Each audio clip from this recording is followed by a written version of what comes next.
Hello class 12th। कल आपने सारणी को सॉल्व करना सीखा था। 1 कोटि की, 2 गुणा 2 कोटि की और 3 गुणा 3 कोटि के वर्ग आपी को संख्यात्मक मान निकालने सारणी था, वो कल मैंने आपको सिखाया था। अब इसी में आपका आएगा त्रिभुज का क्षेत्रफल, जिसमें आपने 10th क्लास में फॉर्मूला पढ़ा है। यदि किसी त्रिभुज से ए बी सी के शीर्ष x1 y1 B x2 y2 तथा सी x3 y3 है, तो आपने एरिया ए बी सी पढ़ा था half x3 x1 y2 minus y3 plus x2 y3 minus y1 plus x3 y1 minus y2। तो ये आपका क्षेत्रफल का फॉर्मूला था। लेकिन आपको एक चीज़ ध्यान रखना है, यहाँ पर आपकी जो एक्सरसाइज होगी उसमें आप ये फॉर्मूला डायरेक्ट यूज़ नहीं करेंगे। जिसने डायरेक्ट यूज़ किया तो वो इसका मतलब गलत। तो आप यहाँ पर इसको डिटर्मिनेंट के फॉर्म में लिखते हैं। तो देखिए, कल मैंने आपको किसी रो के सापेक्ष या किसी कॉलम के सापेक्ष प्रसरण करना सिखाया था। तो उसमें हमने एलिमेंट और उसके सामने उसके चिन्ह लिए थे। अब यहाँ कैसे लिखेंगे, देखिए यहाँ पहला x1 है, ठीक हो गया। दूसरा हम x2 एलिमेंट चलिए c1 के सापेक्ष मान लेते हैं, हमने कर दिया x3। अब यहाँ पर क्या आएगा, अगला y2 माइनस y3 मीन्स जब हम इनसे जाने वाले रो और कॉलम का हटाते हैं तो y2 माइनस y3 कब आएंगे, जब यहाँ पर ये आएगा y2 माइनस y3। अब और यहाँ अब बच गया कि यहाँ पर y1, यहाँ हो गया 1। तो ये होता है क्षेत्रफल का सूत्र डिटर्मिनेंट के फॉर्म में। Half x determinant x1 x2 x3 y1 y2 y3 1 1 1। तो ये है आपका।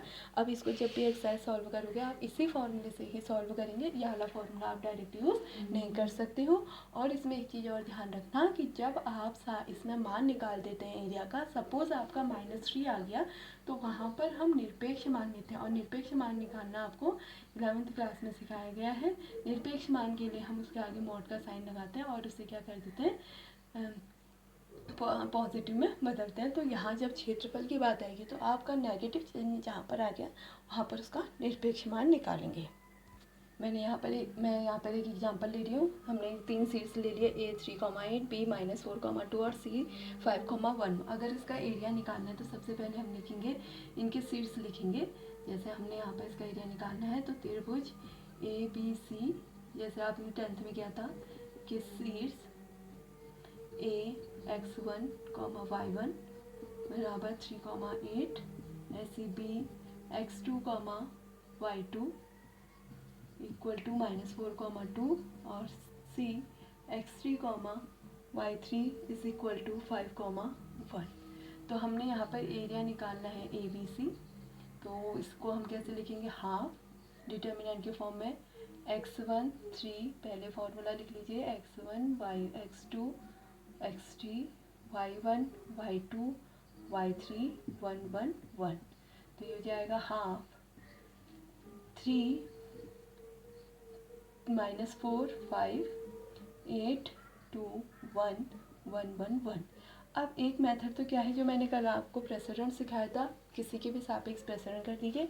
दूसरी थोड़ा इजी बन जाती है मेथड, आप इसमें प्लस माइनस कर सकते हैं, रो को आपस में माइनस प्लस कर सकते हैं, जैसे जिससे कि ये आपके इसके अंदर के कुछ एलिमेंट जीरो बन जाए। जैसे 1 - 1 करेंगे तो 0, 1 - 1 करेंगे तो 0। तो मैं यहाँ पर चेंज कर रही हूँ R1 को R1 माइनस R2 और R2 को चेंज कर दे रही हूँ R2 माइनस R3।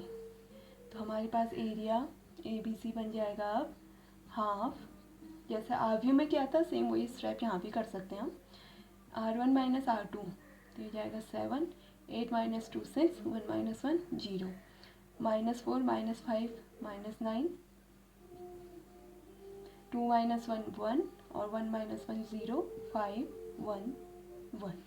अभी भी आप इसके अंदर अगर 0 बनाना चाहते हैं एक, आपका आराम से बन सकता है। फिर आप R2 को चेंज कर दीजिए R2 माइनस R3 से, या R3 को भी चेंज कर सकते हैं, वहाँ पे डिपेंड करता है। सीधे प्रसरण करिए या इसके अंदर जितने 0 बना सकते हैं 0 बना दीजिए। R6 0, R2 minus R3 -14 0 0 5 1 1।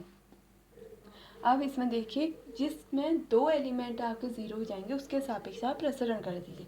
जैसे इसमें C3 के सापेक्ष भी हो सकता है, R2 के सापेक्ष भी। जैसे मैंने R2 के सापेक्ष यहाँ पर क्या कर दिया, प्रसरण। R2 के सापेक्ष हमने यहाँ पर कर दिया है प्रसार। तो क्या बनेगा R2 के सापेक्ष 1/2 तो ब्रैकेट के बाहर रहेगा।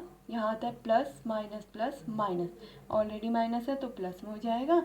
इनसे जाने वाले रो और कॉलम का हम हटा देंगे, ये हटेगा, बचा गया 6011, तो ये बन गया 1/2 इंटू 14 इंटू 6 बन गया 7 जा 6 7 जा 42।